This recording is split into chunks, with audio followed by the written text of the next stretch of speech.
મિત્રો, તેઓ કેવી રીતે બદલશે? અનેક લોકોના મનમાં આ સવાલ આવે જ છે.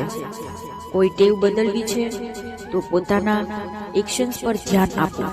અનેકવાર લોકોને લાગે છે કે આખો દિવસ આટલું ધ્યાન કોણ રાખશે, પરંતુ જો તમે થોડા દિવસ પણ ધ્યાન રાખી લેશો તો ટેવ પડી જશે અને નવી ટેવો પણ પડી જશે. કલ્પના કરો કે આપણે ચા કોફી પીવાની ટેવ છે. અચાનક વિચાર આવ્યો કે આ મારા માટે આરોગ્યપ્રદ નથી અને આપણે તેને પીવાનું બંધ કરી દીધું છે. પછી વિચાર્યું કે લીંબુ પાણી કે નારિયેળનું પાણી પીશું. આ પરિવર્તન આવવા 2-3 દિવસ લાગે છે. એ 2-3 દિવસમાં એ ટેવ બદલાવાની હોય છે. એક્શન સૌથી વધુ જરૂરી છે.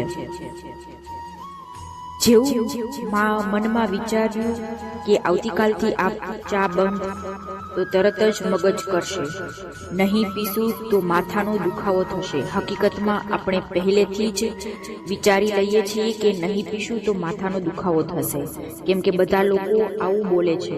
હવે જોઈએ કે હું એટલી સહન કરી શકું છું. પ્રયાસ આપણી નબળી છે, તેને બદલો. જો આપણે ચા કોફી પીવાનું બંધ કરવું જ છે તો કયા વિચાર પેદા કરવા પડશે કે આપણે શું બોલીશું? ખુદને કહો કે આવું કશું જ નહીં થાય. જો આ દરમિયાન કંઈ થશે તો 2-3 દિવસ ચાલી જશે. મારે પરિવર્તન લાવવું જ છે. બની શકે કે આજુબાજુના લોકો તમને કહે કે એક જ કલ્પના કપ તો પીતા હતા, તેમાં શું નુકસાન થાય છે? હકીકતમાં આ બધું એ જ લોકો બોલે છે જે પોતે અત્યાર સુધી ચા કે કોઈ અન્ય ટેવ છોડી શક્યા નથી. તેમને આશ્ચર્ય થાય છે કે આપણે ચા કેવી રીતે છોડી દીધું. ચા તો ઠીક છે, જે બીજા વ્યસન છોડે છે તેમના તો ઘણા શુભચિંતક હોય છે. એ સમયે મિત્રો પણ બદલાઈ જાય છે. આપણે ડર લાગતો હોય છે કે આપણે એ વસ્તુ છોડી દીધી તો ક્યાં મિત્રો ગુમાવવાનો વારો ન આવે. એટલે જીવનમાં એ વસ્તુઓ ચાલુ રાખીએ છીએ. દારૂના વ્યસનને જુઓ, તેમને પણ મિત્ર છોડી જવાનો ડર હોય છે. એટેન્શન સૌથી વધુ જરૂરી છે.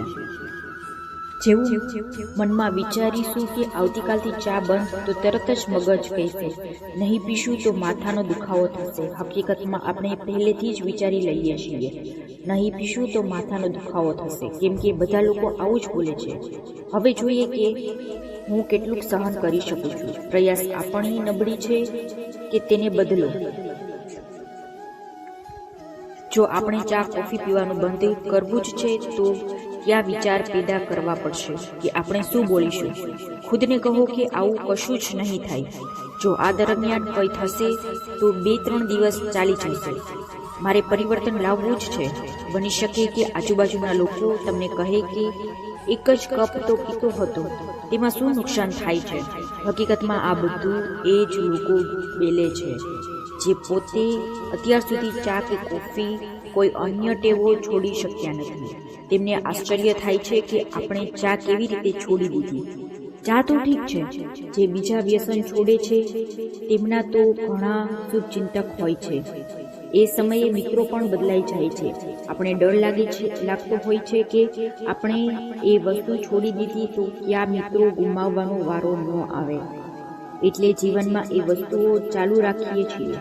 દારૂની આ વ્યસનને જુઓ, તેમને પણ મિત્રો છોડી જવાનો ડર હોય છે.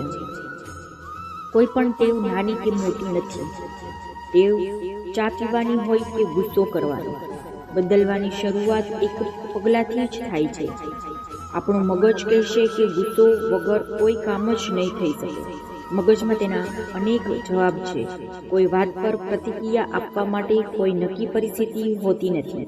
ટેવ મોટી પરિસ્થિતિમાં બનતી નથી, નાની પરિસ્થિતિમાં બને છે, જેનો સામનો વધુ થાય છે અને પછી તે પ્રક્રિયા ટેવ બની જાય છે. કલ્પના કરો, તમારા ઘરે જે કામ કરવા આવે છે, બની શકે કે તે પણ પોતાનો સંકેત મનાવે છે તો શું આપણે શાંત રહી શકીએ છીએ? જો આપણે શાંત રહીશું તો આપણો સન્ડે પણ સારો જ હશે. ત્યાં તેના ઘરે રહીને તેનો સન્ડે પણ સારો પસાર થશે. આ ઉર્જા, આ સ્પંદન, આ વાઇબ્રેશન યાત્રા કરે છે. આપણી પ્રક્રિયાથી માત્ર આપણે જ સન્ડે ખરાબ થતો નથી. આપણું વાઇબ્રેશન સામેવાળા સુધી પણ પહોંચે છે. પછી એ જ વાઇબ્રેશન પાછું વળીને આપણા પાસે આવે છે. એ વાત પર ધ્યાન રાખો. જો વ્યક્તિગત ઉર્જા યોગ્ય રીતે ચાલતી હોય તો શક્તિ બની જશે. જો ખોટી દિશામાં ચાલતી તો સૌથી નબળી બની જશે. 24 કલાક શાંત અને સ્ટેબલ રહેવા માટે જાગૃતિ જોઈએ કે આપણે શું બોલી રહ્યા છીએ, શું કરી રહ્યા છીએ. આપણી પ્રક્રિયા આપણી પસંદગી છે. જો આપણે પ્રક્રિયા આપ પણ દીધી તો એમ કહેવાનું નથી કે આમનું કારણ હતું. આપણે જ્યારે કહીએ છીએ કે આમને કારણે હતું તો જાણે કે આપણે બીજાને પાવર આપી દીધો. એક સેકન્ડ થોભીને તમારા મગજને જુઓ. એ જ સમયે થોભી જઈને શાંતિથી બેસીને એ દ્રશ્યની ફરી કલ્પના કરી નવી પ્રક્રિયા આપો. તેનું મનમાં કોડિંગ થઈ જશે. પછી આખો દિવસ દ્રશ્યો બદલાતો રહેશે, પરંતુ આપણે પ્રતિક્રિયા આપીશું નહીં. રાધે રાધે.